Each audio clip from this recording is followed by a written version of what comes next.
தான் அன்பு சாமி. இவர் பேர்ல மட்டும் தான் அன்பு இருக்கும். இந்த மாவட்டத்தின் முக்கிய புள்ளி. என்னாச்சு சொல்ற? கொல்ல பண்ணாம விட மாட்டா.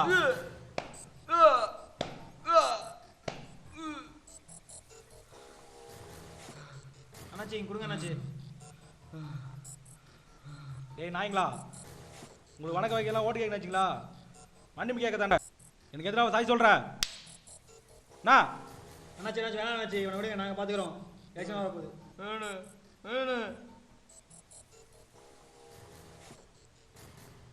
என்னாச்சு இப்படி பண்ணிட்டீங்க? இந்த நாயை வெளில விட்டா என்னை பற்றி உண்மையெல்லாம் போய் சொல்லிடுவான். இவன் பொண்டாட்டி கேஸ் கொடுத்து என் மேலே ஆக்ஷன் எடுத்து 4 மாதம் ஆகிடும். அதுக்குள்ள எம்பி ஆகிடுவேன். இவர் தான் குருநாத், இந்த தொகுதியின் MP.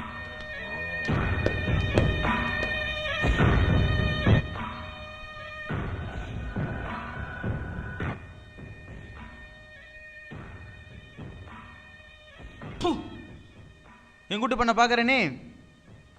எம்பினா member of parliament நினச்சியா? Minute ப்ரோக்ராமடா. இந்த மினிட்டுக்கு அப்புறம் ப்ரோக்ராமே இல்லை உனக்கு. டே குரா,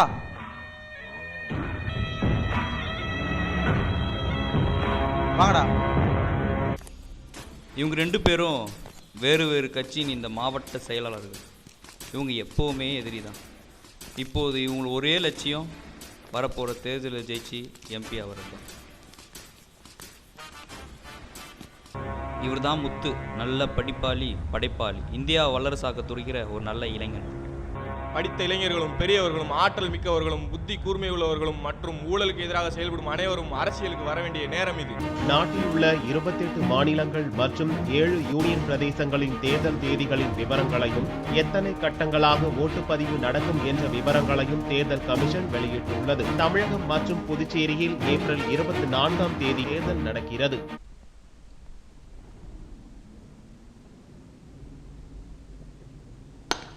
என்னடா இந்த தேர்தலில் ஜெயிச்சிருவோமா? என்ன தலைவா இப்படி கேட்குறீங்க? கண்டிப்பாக நம்ம தான் தலைவர் ஜெயிப்போம். தலைவா முத்துன்னு புதுசாக ஒரு சின்ன பையன் வந்திருக்கான தலைவா. அவனை விட்றா.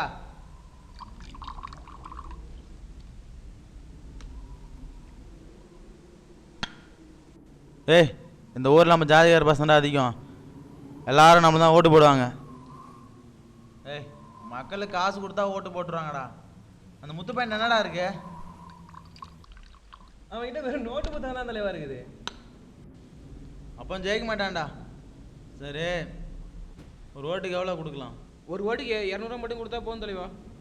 எப்படியோ இந்த பொடிசை விட்டுதல்ல, இந்த அன்பு பையன் மட்டும் ஜெயிக்க கூடாது.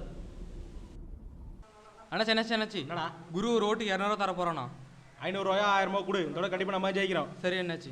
தேர்தல் தேதி அறிவிச்சிட்டாங்க. நம்ம மாணவர் இயக்கத்திலிருந்து மக்களுக்கு எவ்வளவோ செஞ்சுருக்கோம். அதை சொல்லி மக்கள்கிட்ட ஓட்டு கேட்போம். வணக்கம் தலைவரே. சமுதாய முன்னேற்ற கட்சி சார்பாக அன்புசாமி நான் தொகுதியில் போட்டியிடுகின்றேன்.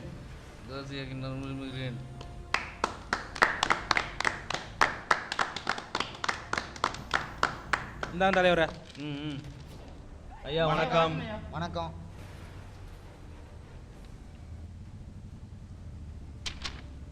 இந்திய மக்கள் கட்சி சார்பாக குருநாத் ஆகிய நான் தொகுதியில் போட்டியிடுகிறேன்.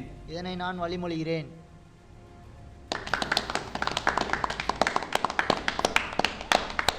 வணக்கம். முத்து ஆகிய நான் தொகுதியில் சுயேட்சையாக போட்டியிடுகிறேன். இதை நாங்கள் வழிமொழிகிறோம்.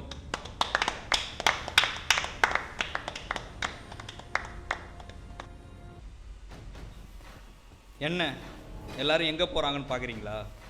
தேர்தல் விஷயமா கலெக்டர் மீட்டிங்க்கு தான் போகிறாங்க.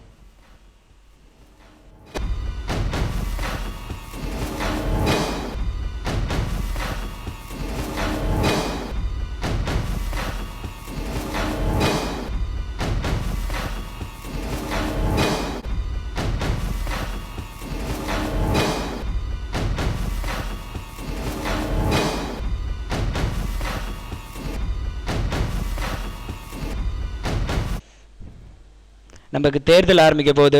அதனால் நீங்கள் ரூல்ஸ் அண்ட் ரெகுலேஷன்ஸை கரெக்டாக ஃபாலோ பண்ணி அமைதியாக நல்லபடியாக இந்த தேர்தலை முடிச்சு கொடுக்கணும். நாங்களாம் அமைதியாக தான் இருப்போம். அப்போ நாங்கள் அமைதியாக இருக்க மாட்டோமா? அட இருங்கப்பா, அதுக்குள்ளே உங்கள் சண்டையை எப்பயே ஆரம்பிச்சிட்டிங்க. எல்லாரும் உட்காரு. எல்லாம் அமைதியாக இருங்கப்பா, அமைதியாக இருங்க. என்னவா இப்போ? இதை பாடுறா புதுசா. இப்படிலாம் பண்ணிட்டு இருந்தீங்கன்னா சீரியஸான ஆக்ஷன் எடுக்க வேண்டியது இருக்கும். எல்லாருமே அமைதியாக இருந்தால் தான் எல்லாத்துக்குமே நல்லது. எல்லாரும் உங்களுக்கு தேர்தல் செலவு கணக்கை தேர்தல் அதிகாரி கொடுத்துருங்க. தேர்தல் முடிகிற வரைக்கும் மக்களுக்கு எந்த தொந்தரவு கொடுக்காம இருங்க. கடந்த காலத்தில் மக்களுக்கு என்ன பண்ணியிருக்கீங்க? கடந்த காலம் மக்களுக்கு நிறைய செஞ்சுருக்கேன். அதை மக்கள்கிட்ட கேட்டு பாருங்க. இது தொடரும். ஆனால் தீய சக்தியில் மட்டும் வழி விடாதீங்க. ஜெயிச்சா என்ன பண்ணுவீங்க? கடந்த ஆட்சி நடந்த அத்தனை முறைகேடுகளை சரி செய்வோம். மக்கள் என்ன குறைன்னு சொல்கிறாங்களோ அதையும் சரி செய்வோம். ஆனால் குருவை மட்டும் ஜெயிக்க விடாதீங்க. அவன் ஜெயிச்சானா மக்களோட வேதனை தொடரும். சார் சொல்லுங்கள், நீங்கள் ஜெயிச்ச மக்களுக்கு என்ன சார் செய்வீங்க? செய்யறதுக்காக ஒன்றும் இல்லை. சொல்ல போனால் உங்கள் அரிசியில் உங்கள் பேரை வர வைக்க போராட போகிறோம்.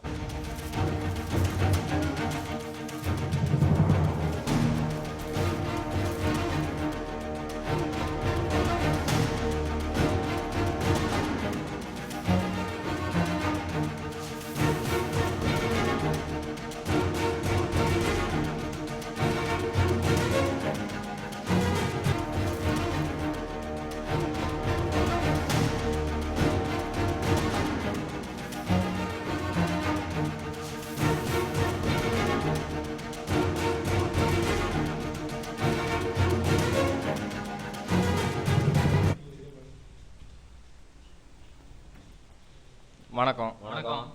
நாங்கள் எலெக்ஷனில் நிற்கிறோம்.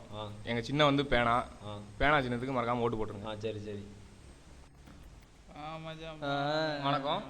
வணக்கம் மேடம். நாங்கள் எலெக்ஷனில் நிற்கிறோம். நின்றுட்டு போ.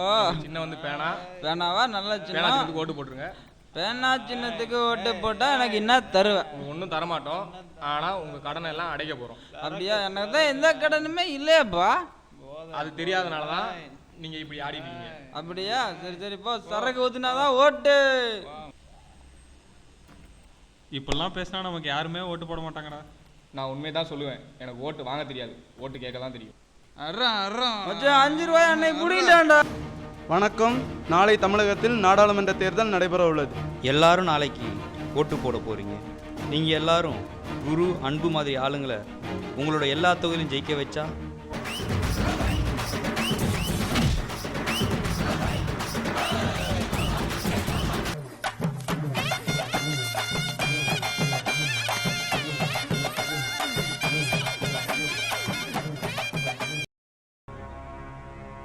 கட்ட பஞ்சாயத்து, அடிதடி, கலவரம், வறுமை, கொலை, கொள்ளை, ஏன் பஞ்சொன்ட்டு கடைசியில் இப்படி கூட ஆகலாம். அதுவே முத்துமாரி ஆளுங்களை உங்கள் ஒவ்வொரு தொகுதியிலும் ஜெயிக்க வச்சா அமைதி, பசுமை, புரட்சி, வளம், வளர்ச்சின்னு கடைசியில் இப்படி கூட ஆகலாம். நாம் எப்போவோ விலகி இருக்கலாம். லஞ்சத்தையும் ஊழலையும் ஒழிக்க போராட்டமோ ஆர்ப்பாட்டமோ மறியலோ தேவையில்லை. ஒரு விரல் போதும். இது எல்லாருக்கும் தெரிஞ்ச ஒன்று தான். ஆனால் ஓட்டு போடும்போது மறந்துடுற ஒன்று. இது நம் நாடு, நம் தேசம். ஒருத்தன் 10 ரூபா சம்பாதிக்கலன்னா அது அவனோட சோம்பேறித்தனம். ஆனால் இப்போ நம்ம மாரி ஆளுங்க கோடி கோடியாக சம்பாதிக்கிறதுலாம் நம்மளோட முட்டாள்தனம். இது படம் அல்ல, பாடம். நல்லரசுனா இந்தியா என்றைக்குமே வல்லரசு தான். பாரத் மாதா கி ஜெய்.